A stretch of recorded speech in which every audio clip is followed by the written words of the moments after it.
balance and stability.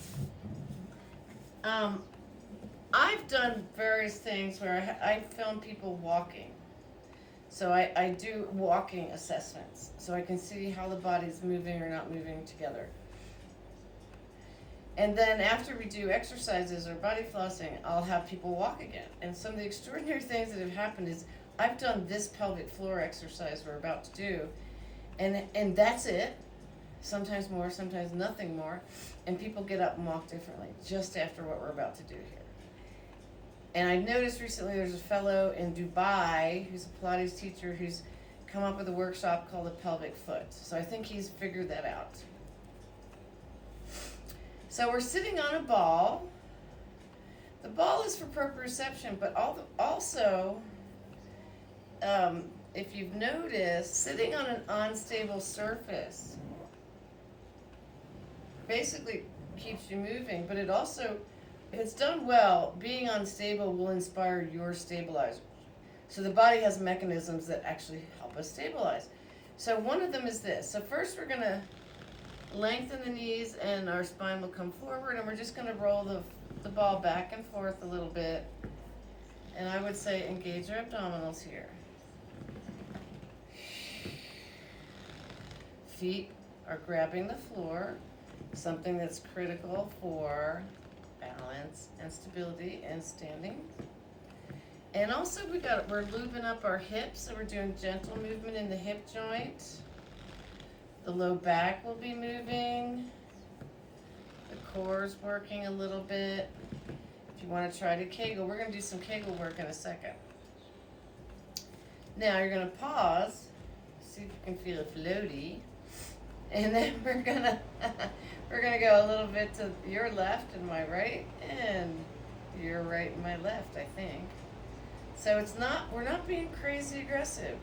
We're just doing a little ball work here.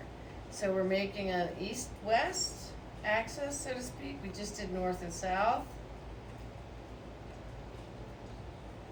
So we're doing a little bit of fascia movement for the lower extremity after all of our flossing. Now we're going to turn that into a circle. So we're going to connect those 4 points. You can hold onto your knees. Your feet should be grabbing pretty constantly. So in this sense, we are connecting our foot to our pelvis. We're going to do one more circle in this direction, and then we're going to switch it up to the other direction. So again, the feet are participating in what's kind of a moving tripod here. So we all know that a 3-legged bench is pretty stable. And in a sense, our ball and our 2 feet are the tripod, but one leg is moving, and it's moving with our spine and our pelvis and our waist. One more little circle. So, I like the metaphor of a lily in a pond, and the green leaves on the surface of the pond are our pelvis, our spine is the stem, and our heads are the flowers. So in a sense, when we're fascially in good shape and our ranges of motion are available, we can move a little bit like a lily in a lily pond. A gentle wind making it move. Now we're going to pause. We're going to lengthen our spine up. Our feet are going to stay still. And our pelvic floor is pressing against the ball. Pelvic floor is a diamond. Pubic bone, tailbone, 2 sits bones make a diamond, which consists of 4 triangles. A left, a right triangle, an anterior triangle, and a posterior. So we're going to pull up the whole pelvic floor into a Kegel, and you might be able to feel it on the ball. Pay attention and hold that contraction, and then let it go.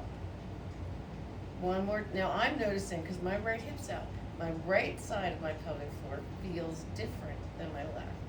Just saying. Again, exhale. Kegel that pelvic floor up. Hold that, and then let it go. Now we're going to try to do left and right. So left pelvic floor, your left, would be pubic bone to tailbone to left sits bone. Looks like that. So we're going to, the whole thing will come up, but I want you to focus on the right triangle of the pelvic floor. Now I've taught this for 17, no, I've taught this since 2008 or 9. But I've actually had people go like this when they're trying to lift their pelvic floor. So if your body's doing something like that, that's not the pelvic floor. You should feel the surface of the ball underneath you. Hold that contraction and let it go. Again, try to lift just the right pelvic floor. No straining. Try not to put any pressure in your low back. Let it go. One more time, right pelvic floor. Hold it and then let it go. Now we're going to try the, wait a minute, that was your left, my right. Sorry for the confusion. We're going to try the other side of the pelvic floor. So that's pubic bone to tailbone to that side, sits bone. It's my left, your right, I think. Oh, this one is so much harder. I can barely feel it. Lifting and holding. I call this ghosty when I can barely feel it. It's like, yeah, I think it's doing something, but I can barely feel it. I can feel it because I can feel it against the ball, but it feels vaguely disconnected. So that's another possibility. It's also where we're doing this work. Let it go. Left pelvic floor. Your right, I think. Just the other side. We're going to do one more on that side. Ooh. I literally experienced like brain confusion because I couldn't get that side of my pelvic floor to work. Just allowing for possibilities that you guys know you're not weird. I'm weird too. Okay, so now we're going to try the front triangle. That's the pelvic floor between the pubic bone and the two sits bones. The anterior triangle. Sometimes it helps if you lean forward, you can feel a little bit better. This one's very hard for me.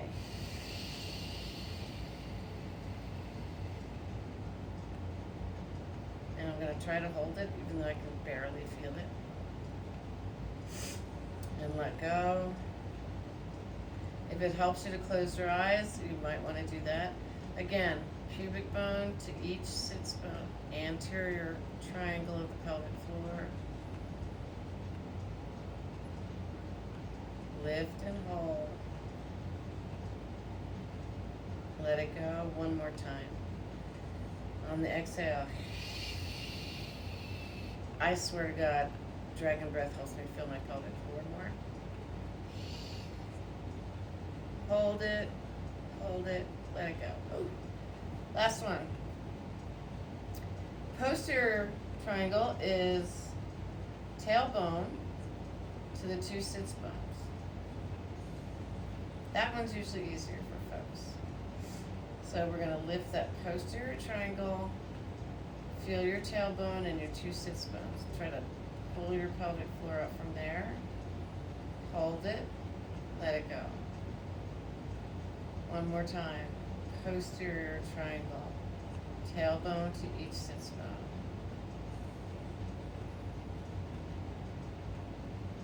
Hold it. Let it go. Last time.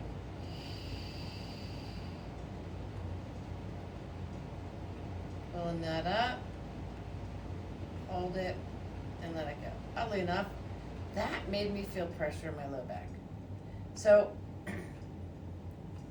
just saying, we're going to get up now and walk around for a minute and see. You may or may not feel anything. So go ahead and come on up, zip up your core. We're going to come back. Just take a little spin around your room.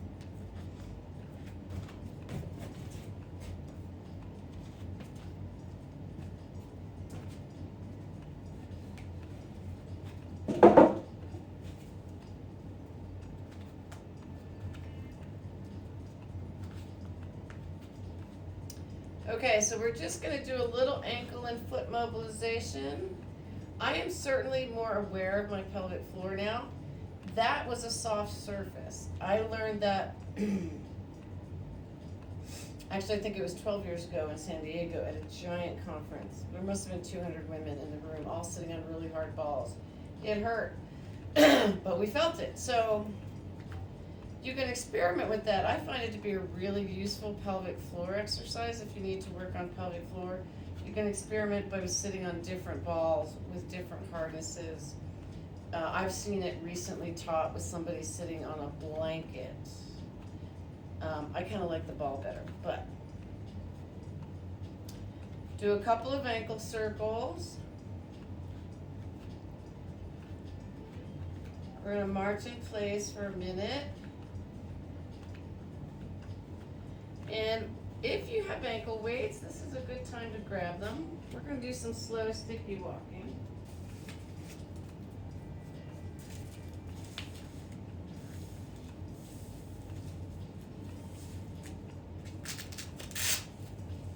You might want your long conventional roller or a dowel of some kind of stick.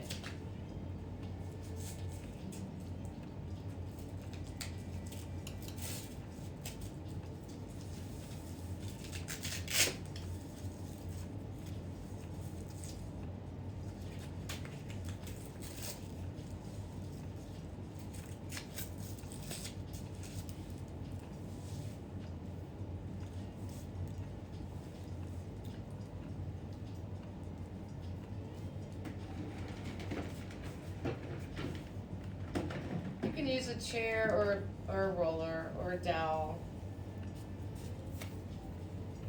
Not everybody has these dowels at home. We're going to do a little stationary work before we walk. So we're going to just lift the heel of one foot. Now if you can, take your hands off whatever's supporting you. You can hold it. I want the other leg doesn't have a heel lifted to have a slightly softened knee. Hold that and just feel the bottom of your foot pressing into the floor. Lengthen your spine. Put your gaze a long way away on an imaginary horizon and see if you can feel the slight shifting of your body while we're trying to hold still. So bring that heel down, lift the other heel, soften the first leg, the first knee, and wait. I want you to feel how unstable we are just being still. So what I notice is I have a wobble every time I breathe. And I want you to notice, we're going to do this, we're going to lower that heel there. Do a little knee bounce here. We're going to lift the heel of the first leg and we're going to pause. And the longer you're staying still, I want you to notice how much motion is actually happening in the body.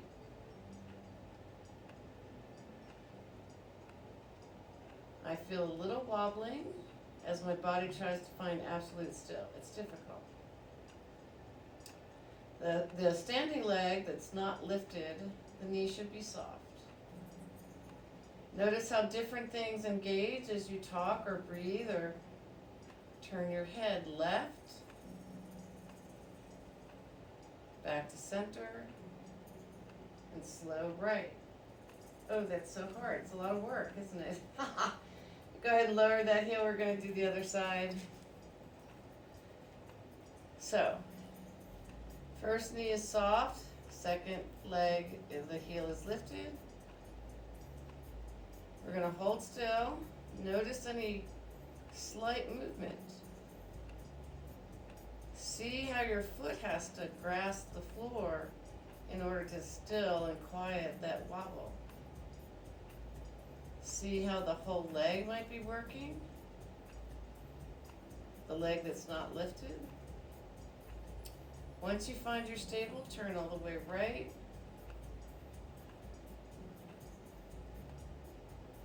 Turn back to center. And look left. Keeping your spine long. Notice the dead center inside of you. It's basically your center of gravity. and how your body wobbles around it. So that's just a little perception and sensory exercise. Now we're going to do our slow, sticky walking. You can use your dowel or your roller. So again, this I call standing core squat. It's when the feet are on the floor, the knees are softened. So it generally helps me drop my tailbone and use my core a little bit better. You can have your roller on your side. We're going to slow, sticky walk. We're going to lift a heel. Lift up onto the toe, drag the toe forward a couple of inches, 5 or 6 inches. Place the whole foot down. Step full on that foot as you raise the back heel. See if you can get your eyes to focus on the imaginary horizon. Lift the foot up, drag the toes forward, place the foot down. The smaller these steps, the stronger you'll get. Lift the back heel, first foot. Up on the toes, drag the toes forward, place the foot. Bend that knee, lift the back heel. Pause, up on the toes, drag the toes, place the foot down. Well, once you got the pattern, we can speed it up a little bit, but it's still sticky. You're moving a little bit like a carousel horse who has a center pole down through their middle. You can sticky walk in place. It's amazing how hard it gets the longer you do it because you're moving slow. So you're forcing every fiber to work. You're eliminating momentum.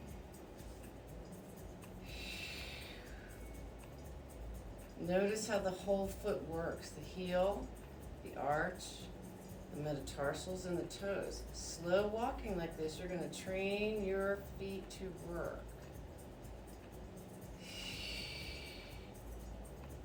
Open your palms if you can. Slide your scapula down and towards each other on the back.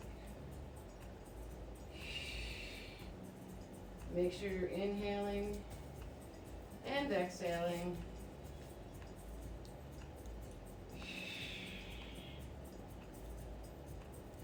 We're going to go forward, and in a second we're going to walk backwards.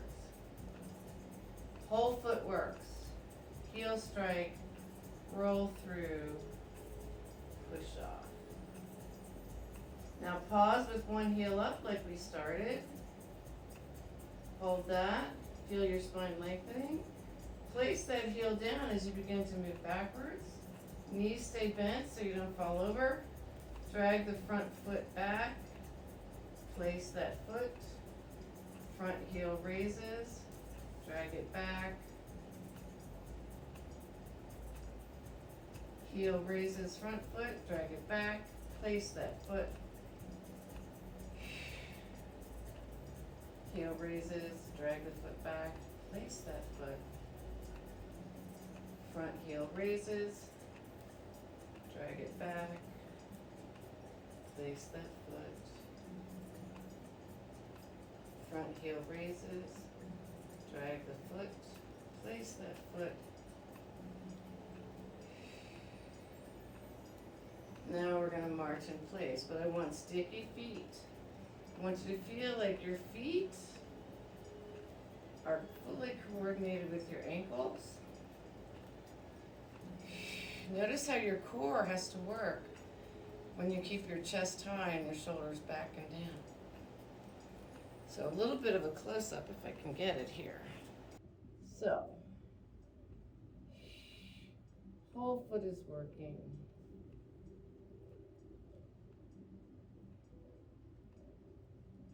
It's an attenuated movement, but it exaggerates the little mechanisms of balance that we use every day in high speed, unconsciously. Notice that the more you pick your foot up, the more your core has to work.